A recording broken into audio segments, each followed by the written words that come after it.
حضرت ابراہیم علیہ السلام کے ہاں اولاد نہیں تھی، خدا خدا کر کے ایک بیٹا ملا، نام اسماعیل رکھا۔ حضرت ہاجرہ کی گود میں بچہ کھیلتا ہے، حضرت ابراہیم اس کو گود میں لے کے پیار کرتے ہیں۔ رب کا حکم نامہ آتا ہے، اس بچے کو لو اور اس کی ماں کو لو اور ایسی وادی میں چھوڑاؤ جو بے آب و گیا ہو، جہاں کوئی سبزہ نہ ہو، جہاں کوئی کھیتی نہ ہو، جہاں کوئی آبادی نہ ہو۔ اللہ اکبر!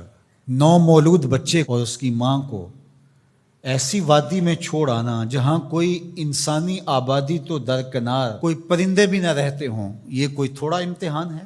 ذرا تصور تو کیجئے، کلیجے کانپ جاتے ہیں۔ لیکن حضرت ابراہیم اس امتحان کے لیے بھی تیار ہوئے۔ تھوڑا سا سامان لیا، اپنی بیوی کو اور اپنے نومولود بچے کو لے کر کے 3 نفوس پر مشتمل قافلے نے جا کے وہاں پڑاؤ کیا۔ کچھ وقت گزارا، پھر اللہ کی بارگاہ میں سحر کے وقت اٹھ کے دعا مانگی، ربنا انی اسکنت من ذریتی بواد غیر ذی زرع عند بیتک المحرم۔ اللہ، میں اپنی ذریت کو، اپنی نسل کو، اپنی اولاد کو ایسی وادی میں تیرے آسرے پہ چھوڑ کے جا رہا ہوں جس وادی میں کوئی کھیتی نہیں، کوئی سبزہ نہیں۔ دعا مانگی، تھوڑا سا جو توشہ تھا، سامان تھا، سپرد کیا اور واپس پلٹنے لگے۔ حضرت ہاجرہ نے تمسکت بعضیالہ، آگے بڑھ کے دامن پکڑ لیا، کہا اس تنہائی میں، اس بے آب و گیا وادی میں چھوڑ کے ہمیں اس وقت کہاں جا رہے ہیں؟ کیا جواب دیتے؟ خاموش ہو گئے۔ تھوڑی دیر گزری، پھر قدم اٹھایا تو پھر بیوی نے دامن پکڑ لیا اور حضرت ہاجرہ بولی، اس وادی بے آب و گیا میں ہمیں چھوڑ کے کہاں جا رہے ہیں؟ حضرت ابراہیم کوئی جواب نہیں دیتے۔ ذرا تصور کیجئے، آپ بھی صاحب اولاد ہیں۔ تو تیسری مرتبہ پھر جب قدم اٹھنے لگے تو تمسکت بعضیالہ، حضرت ہاجرہ نے دامن پکڑا اور پھر یہی سوال دہرایا، اس وادی غیر ذی زرع میں اپنے نومولود بیٹے کو اور اپنی بیوی کو چھوڑ کے کہاں جا رہے ہیں؟ حضرت ابراہیم پھر بھی جواب نہیں دیتے۔ تھوڑی دیر کے بعد حضرت ہاجرہ خود ہی بولتی ہیں، کیا یہ اللہ کا حکم تو نہیں؟ قال نعم، کہا ہاں اسی کا حکم ہے۔ فوراً دامن چھوڑ دیا، کہا خیر سے جائیے، ہمارا رب ہمیں ضائع نہیں ہونے دے گا، اگر اس کا حکم ہے تو ہم اس حکم پر سر تسلیم خم کر دیں۔ اگر یہ امتحان حضرت ابراہیم علیہ السلام کا تھا تو میری مائیں اور بہنیں بھی سن رہی ہیں اور آپ بھی ان جذبات سے آگاہ ہیں۔ ایک ماں کے لیے یہ کتنا بڑا حوصلہ تھا۔ اگر سلام ابراہیم کو تو سلام ہے سیدہ ہاجرہ سلام اللہ علیہا کو۔ کہا خیر سے جائیے، ہمارا رب ہمیں ضائع نہیں ہونے دے گا۔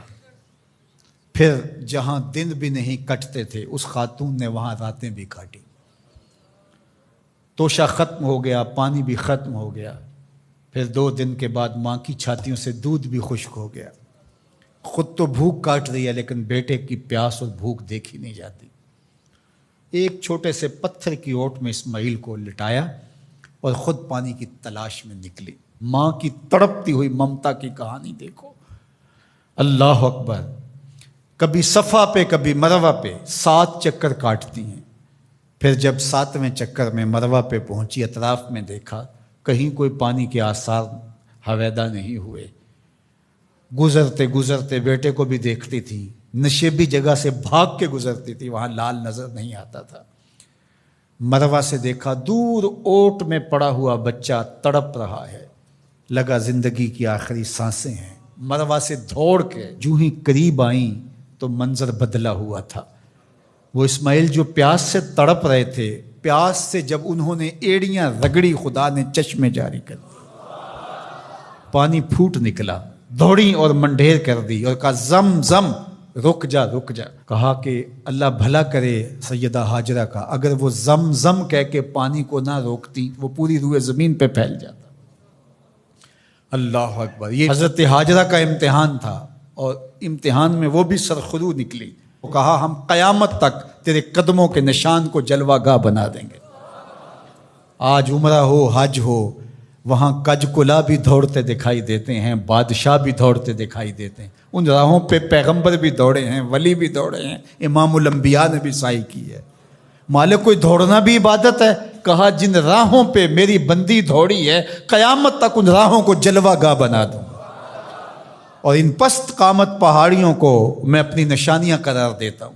ان الصفا والمروۃ من شعائر اللہ، یہ اللہ کی نشانیاں قرار پائیں، عزتوں کے نشان بن گئے۔ اللہ اکبر۔ یہاں ایک ماں اپنے بیٹے کے لیے بے تابانہ دوڑی تھی۔ اچھا، راستے کے اندر نشیبی جگہ سے دوڑ کے اس لیے گزری تھی کہ وہاں بیٹے کا چہرہ نظر نہیں آتا، اور یہاں ماں بیٹا اکٹھے دوڑ رہے ہوتے ہیں، حکم ہے بیٹا دوڑ کے گزرے، اس لیے کہ اس ادا کو ادا کرنا ہے۔ وہ تو پانی کے لیے بار بار ادھر ادھر جا رہی تھی، حاجی کی بغل میں پانی کی بوتل ہوتی ہے، پھر بھی دوڑ رہے، پانی کے لیے نہیں دوڑ رہا، حاجرہ کی سنت کو ادا کر رہا۔